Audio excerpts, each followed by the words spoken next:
Hello बच्चों। आज हम शुरू करने वाले हैं क्लास 9th के चैप्टर इंडिसेस को। ठीक है, ये एसएससी बोर्ड का चैप्टर है। इंडिसेस का मीन्स होता है एक्सपोनेंट्स एंड पावर्स। यहाँ पर दूसरा नेम दिया गया है। तो देखो इंडिसेस क्या होता है।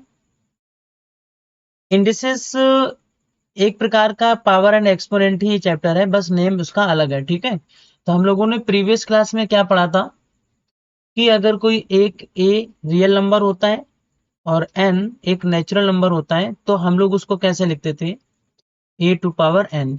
इसका मीन्स क्या हुआ कि जैसे आपसे किसी ने कह दिया कि आप ए को मल्टीप्लाई करा दो बहुत टाइम्स। ठीक है, इस तरह से सपोज दैट आपने कहा कि मैंने कहा कि चलो 5 टाइम्स करा दो, तो 1 2 3 4 5। तो इसको आप राइट कर रहे थे ए की पावर 5। फिर आपसे कहा कि इसको आप 6 टाइम राइट करा दो, कुछ इस तरह से, तो आप इसको ए की पावर 6 राइट करोगे। फिर इस तरह से करते करते किसी ने कहा कि आप इसको एन टाइम्स। तो इसका मीन्स ये हो गया है कि a multiply a dash dash dash n time तक आप ए का मल्टीप्लाई कराओगे तो पावर क्या आ जाएगी, ए टू पावर एन। बात ध्यान से समझिएगा। अगर जैसे ए हमारे पास 6 टाइम का आ गया तो यहाँ पर ए की पावर 6 हो गया था और यहाँ पर ए की पावर 5। अब अगर कोई ये बोल दे कि ए को बहुत टाइम्स आप मल्टीप्लाई कराते चले जाओ, तो जब उसने एक स्पेसिफिक वैल्यू फिक्स नहीं करी तो हम वहां पर कहेंगे कि हम ए को एन टाइम्स मल्टीप्लाई कराएंगे, जहां पर एन एक नेचुरल नंबर है। और इसका मीन्स ये हुआ कि अगर कोई कहता है कि आप ए को मल्टीप्लाई कराओ 100 टाइम्स, तो वहां पर एन की वैल्यू हो जाएगी क्या, 100। वहां पर एन की वैल्यू क्या हो जाएगी, 100। किसी ने कहा कि आप ए में मल्टीप्लाई कराओ 1000 टाइम्स, तो वहां पर ए की वैल्यू क्या हो जाए, एन की वैल्यू क्या हो जाएगी, 1000। क्लियर हो गया। तो यहाँ पर जो ए की पावर एन राइट है, इसका मीन्स हो गया ए इंटू ए एन टाइम्स। कितने टाइम्स, एन टाइम्स। जहां पर ए को हम लोग क्या कहते हैं, बेस कहते हैं। ये क्या है, हमारा बेस है। ठीक है, ये क्या है, हमारा बेस, और ये भी बेस। एन हमारे पास जो होता है, जिसको हम लोग पावर बोल रहे थे, उसको एक्सपोनेंट कहते हैं। उसको क्या कहते हैं, एक्सपोनेंट। ठीक है, एक्सपोनेंट का दूसरा नाम होता है इंडेक्स। क्लियर है। इंडेक्स का प्लूरल, जो इंडेक्स होता है उसका प्लूरल होता है इंडिसेस। क्या होता है, इंडिसेस। तो इसी चैप्टर का नाम इंडिसेस है। और वहीं पर ए टू पावर एन जो पूरा ये टर्म होता है, ये वाला, इसको हम लोग एक्सपोनेंशियल फॉर्म कहते हैं। सपोज दैट कि मैंने अगर 5 टू पावर 6 राइट किया तो ये पूरा एक्सपोनेंशियल फॉर्म है। यहाँ पर आप कहोगे कि बेस हमारे पास कितना है, बेस है 5, और एक्सपोनेंट कितना है, तो आप एक्सपोनेंट को कहोगे कि ये 6 है। समझ गए। पूरे फॉर्म को हम लोग कहते हैं एक्सपोनेंशियल फॉर्म। क्लियर हो गया। लास्ट क्लासेस में यानी प्रीवियस क्लासेस में हम लोगों ने ये डिफाइन किया था कि ए टू पावर 0 की वैल्यू क्या होती है, 1। वो ये कहना चाहते हैं कि चाहे ए की पावर 0 हो तो भी उसकी वैल्यू 1, या 7 की पावर 0 हो तो भी इसकी वैल्यू 1। किसी की भी पावर अगर 0 होती है तो उसकी वैल्यू क्या होती है, 1। इसके प्रूविंग को भी हम लोगों ने प्रीवियस क्लास में पढ़ा था। ठीक है, और आगे वाले समय में हम इसको आगे बता भी देंगे। फिर हम लोगों ने एक और चीज पढ़ी थी कि 1/a की होल पावर अगर n हो, तो इसका मीन्स ये होता है कि यहाँ पर a की पावर n भी हो जाएगा और a की सॉरी 1 की पावर n भी हो जाएगा और a की पावर n हो जाएगा। अब 1 की पावर n का मीन्स कोई नहीं होता। जैसे अगर मैं कहूँ 1 की पावर n, तो इसका मीन्स है कि n की कुछ भी वैल्यू, 1 की पावर में 1000 लगा दूंगा यहाँ पर इस तरह से ये, तो इसका मीन्स हो गया कि तब भी उसकी वैल्यू 1 रहेगी। क्या रहेगी, 1 की पावर 1000 मैंने लिख दिया, तब भी उसकी वैल्यू क्या रहेगी, 1। तो इसलिए इस पर यहाँ पर ये 1 लगाना जरूरी नहीं है। ठीक है, हम लोगों ने प्रीवियस क्लास में लॉज ऑफ एक्सपोनेंट्स भी पढ़े थे, जिसमें हम लोगों ने देखा था कि ए और बी हमारे पास दो रेशनल नंबर्स हैं, वहीं पर एम और एन ये दो इंटीजर्स थे। और इसके बाद हमारे पास जो रिजल्ट्स आते हैं वो 8 रिजल्ट्स आते हैं, 1 2 3 4। यहाँ पर 5 है और ये वाला यहाँ पर 6 है, 7 है और 8। ठीक है, इनके बारे में हम लोगों ने प्रीवियस क्लास में पढ़ा था। क्लियर है। जहां पर हम लोगों ने a to power m into a to power n देखा था। यहाँ पर क्या चीज है कि हमारे पास ये डॉट का मतलब मल्टीप्लाई है। ठीक है, तो देखो बेस सेम है, ए और ए है, तो जब बेस सेम हो, मल्टीप्लीकेशन का साइन लगा हो, तो पावर्स ऐड हो जाती हैं। ये हम लोगों ने प्रीवियस क्लास में पढ़ा था, और इस क्लास में भी यही लॉज आपको पढ़ने हैं। पर कितना होगा कि हम लोग यहाँ पर इस बार पॉजिटिव रियल नंबर्स की बात करेंगे और एक्सपोनेंट्स की बात करेंगे। यहाँ पर एक्सपोनेंट्स जो होगा वो रेशनल नंबर होगा। इस बात को हम अभी आगे और डिटेल में एक्सप्लेन करेंगे। फिलहाल हम लोग यहाँ पर वो देख रहे हैं कि जब हमारे पास ए और बी रेशनल नंबर के फॉर्म में हुआ करते थे, पावर्स इंटीजर्स के फॉर्म में हुआ करती थी। ये क्लास 8 की बात है, 7th की बात है, ठीक है। अब हम लोग इस चैप्टर में क्या पढ़ने वाले हैं कि अब जो हमारे पास बेस होगा वो एक रियल नंबर बनेगा। रियल नंबर में तो कुछ भी आ सकता है, √3, √5।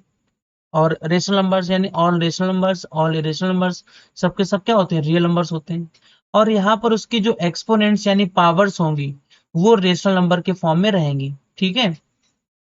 तो हमने अभी क्या बताया कि अगर बेस सेम होता है तो पावर्स को ऐड कर देते हैं, कब, जब मल्टीप्लीकेशन होता है। यहाँ पर क्या देखते हैं कि बेस यानी a⁴m है और होल पावर भी n है। तो जब पावर के ऊपर पावर लगी रहती है तो हम वहां पर पावर्स का मल्टीप्लाई कर देते हैं, तो यहाँ पर m × n हो जाएगा। ये हमारा दूसरा लॉ है।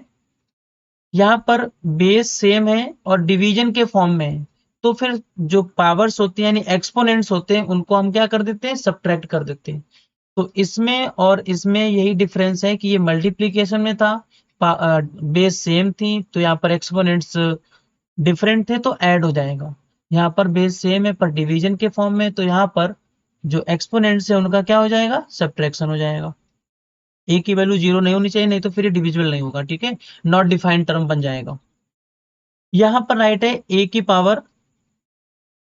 a⁴ m और मल्टीप्लाई b⁴m।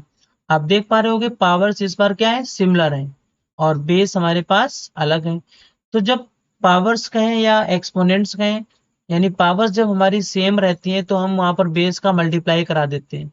तो पावर सेम है तो पावर को 1 टाइम राइट करेंगे, यानी पावर एक तरीके से कॉमन ले ली, तो यहाँ पर ए और बी का आपस में क्या हो जाएगा, मल्टीप्लाई हो जाएगा, ठीक है।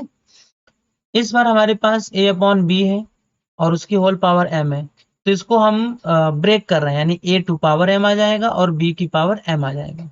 क्लियर हो गया। इसके बाद a⁴0 की वैल्यू 1 होती है, ठीक है। ये कैसे होती है हम ये आगे बताएंगे।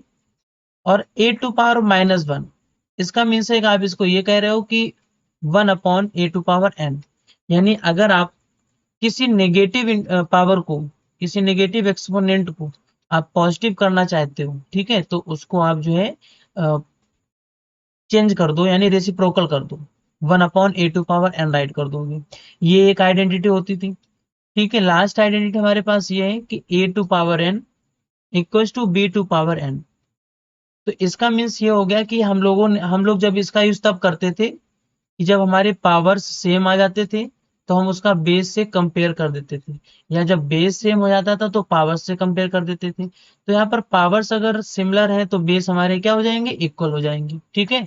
इस चैप्टर में जो इंडिसेस चैप्टर नाम है, इसमें हम लोग इसी लॉज को एक्सटेंड करेंगे पॉजिटिव रियल नंबर के लिए, और जहां पर एक्सपोनेंट होगी रेशनल नंबर्स। क्लियर है। यहाँ पर अभी हम लोग रेशनल नंबर पढ़ रहे थे, पावर्स इंटीजर्स थी, तो एक स्टेप आगे है। बात समझ गए। आगे देखते हैं। तो फ्रैक्शनल इंडिसेस का मतलब है कि आप इन्हें जो है फ्रैक्शनल फॉर्म में पढ़ने वाले हो। इंडिसेस यानी कि इसी इंडिसेस को हम लोग सर्ड्स भी कहते हैं, ठीक है। सर्ड्स का मतलब होता है इंडिसेस, यानी कि वही एक्सपोनेंट्स एंड पावर। यहाँ पर कुछ पहला पॉइंट राइट है कि we know that the square root of a positive real number A. Suppose that कि हम एक एग्जांपल टेक करते हैं। हमारे पास एक नंबर है 5, ठीक है। 5 छोड़ो, यहाँ पर ले लो क्या, 4 ले लो, ठीक है। तो we know that the square root of a positive real number A is that number which when multiplied by itself gives A as the product, यानी कि एक परफेक्ट स्क्वायर देता है। तो 4 हमारे पास एक नंबर है, इसका खुद में एक बार करा दो मल्टीप्लाई, तो हमें जो नंबर मिलेगा वो एक परफेक्ट स्क्वायर मिलेगा, ठीक है। तो इसका मीन्स ये होगा कि हम 4 की पावर क्या लिख सकते हैं, 2, और इक्वल में क्या आ जाएगा, 16। क्लियर हो गया। तो अगर आप इस पावर को हटाओगे तो यहाँ पर आकर के स्क्वायर रूट लग जाएगा, ठीक। तो नंबर हमारे पास क्या आ जाएगा 4, तो इक्वल वैल्यू आ गई। तो यहाँ पर जो हमारे पास लिखा है कि we know that the square root of a positive real number, square root एक पॉजिटिव रियल नंबर है ए, उसका स्क्वायर रूट, दैट नंबर वो नंबर होता है which when multiplied by itself, जिसे आप मल्टीप्लाइड कर दो उसी नंबर से, gives A as the product. ठीक है, इसका मतलब ये है कि if B is the square root of A, B है जो हमारे पास ये स्क्वायर रूट है किसका, ए का। ठीक है, तो स्क्वायर रूट हटा दो यहां से, square root a, then b into b equals to a. ठीक है, if B is the square root a, b square root है ए का, तो यानी यहां से हटेगा, ये चीज हटेगी यहां से, और हमें यहाँ पर इसका स्क्वायर रूट लगाना होगा। ठीक है, अब आपको भी पता है कि स्क्वायर रूट हटाओगे तो यहाँ पर इसके ऊपर पावर आ जाती है, तो ये यानी A equals to B square, जैसा कि यहाँ पर बताया गया। ठीक है, square root of the number A is denoted by, इस तरह से, यानी ये स्क्वायर रूट का सिंबल होता है। तो हम ये कह सकते हैं कि b equals to under root a, जैसा कि मैंने यहाँ पर दिखाया था ये। ठीक है, तो इसमें ज्यादा खास बातें नहीं, बस ये बताना था कि concept of a square root can be extended to cube root, fourth root, fifth root, sixth root, seventh root, nth root. अब समझो इस बात को कि अगर मैंने यहाँ पर ऐसे करके राइट कर दिया ये, तो इसको बोलते हैं क्यूब रूट, या कोई भी नंबर ले लो। और अगर मैंने इस तरह से राइट किया 4, और यहाँ पर ए वैल्यू, तो इसे बोलेंगे फोर्थ रूट। ठीक है, जितनी आप यहाँ पर स्क्वायर रूट के पास ये नंबर लिखते जाओगे, ये फिफ्थ रूट बन गया। ठीक है, अगर आपने इसको ऐसे करके राइट कर दिया तो ये सिक्स रूट बन गया, एंड सो ऑन, ये चलता रहता है nth रूट तक। ठीक है, जहां पर n एक नेचुरल नंबर है। Let a be a positive real number and n be a natural number. Suppose that a हमारे पास क्या है, पॉजिटिव रियल नंबर है, और n क्या है, एक नेचुरल नंबर है। अब देखो, अब मैंने अगर लिखा अंडर रूट 5, ठीक है, और n की वैल्यू 2, तो इसका मीन्स है आप ये कह रहे हो कि 5 की पावर 1/2। क्लियर है, अगर मैंने यहाँ पर राइट किया 5 और क्यूब, तो आप ये कह रहे हो कि 5 की पावर 1/3। अगर मैंने राइट किया ये फिफ्थ रूट, फोर्थ रूट 5, तो इसका मीन्स है कि 5 की पावर 1/4। ये चीज इसका मीन्स था यहाँ पर। क्लियर हो गया। सिंबल जो ये स्क्वायर रूट होता है, इसको हम लोग रेडिकल साइन कहते हैं। इसे क्या कहते हैं, रेडिकल साइन कहते हैं। ठीक है, इसे आप क्या कहोगे, रेडिकल साइन। इतना इसमें बताना था। क्लियर हो गया। ठीक है, इतने इसमें इंपॉर्टेंट पॉइंट्स थे कुछ, जो कुछ हमें बताने थे। मिलते हैं नेक्स्ट वीडियो में।